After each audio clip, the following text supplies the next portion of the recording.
Bonjour à toutes et à tous, je suis ravie de vous retrouver à la une de ce lundi 15 juillet. Donald Trump est bien arrivé dans le Wisconsin.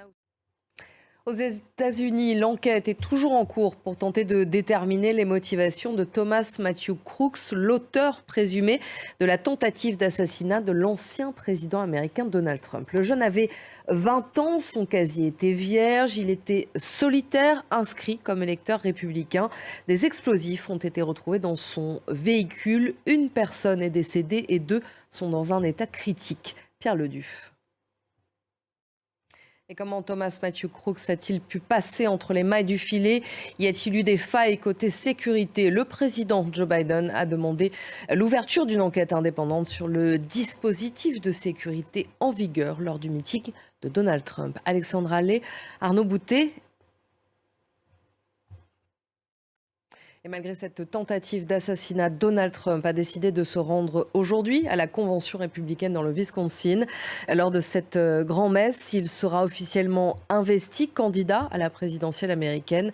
Je ne vais pas laisser un tireur ou un assassin m'imposer un changement de calendrier, a-t-il expliqué. Joe Biden s'est lui adressé à la nation américaine depuis le bureau ovale. La politique ne doit jamais être un champ de bataille. Mathieu Mabin, notre correspondant à Washington, nous en dit plus. Quelques 9 millions de Rwandais sont appelés aux urnes aujourd'hui pour les élections législatives et présidentielles.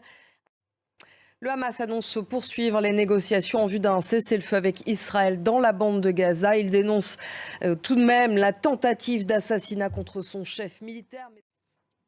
Et la semaine s'annonce une fois de plus chargée côté politique française. Mais y verra-t-on plus clair à la fin de la semaine?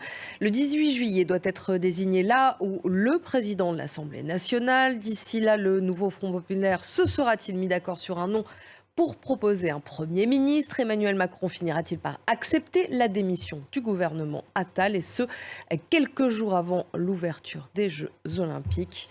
Jeff Wittenberg nous en dit plus. L'Espagne, sacrée championne d'Europe, elle a battu l'Angleterre 2-1 après une première mi-temps poussive.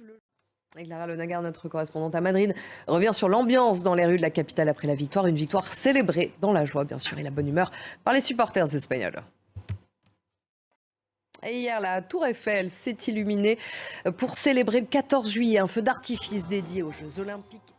Quant à la flamme olympique, elle est-elle arrivée hier à Paris? Elle est apparue en plein cœur de la cérémonie militaire du 14 juillet devant la tribune présidentielle. Et voilà, c'est la fin de cette édition. On se retrouve dans une quinzaine de minutes pour la suite de À la Une. À tout à l'heure.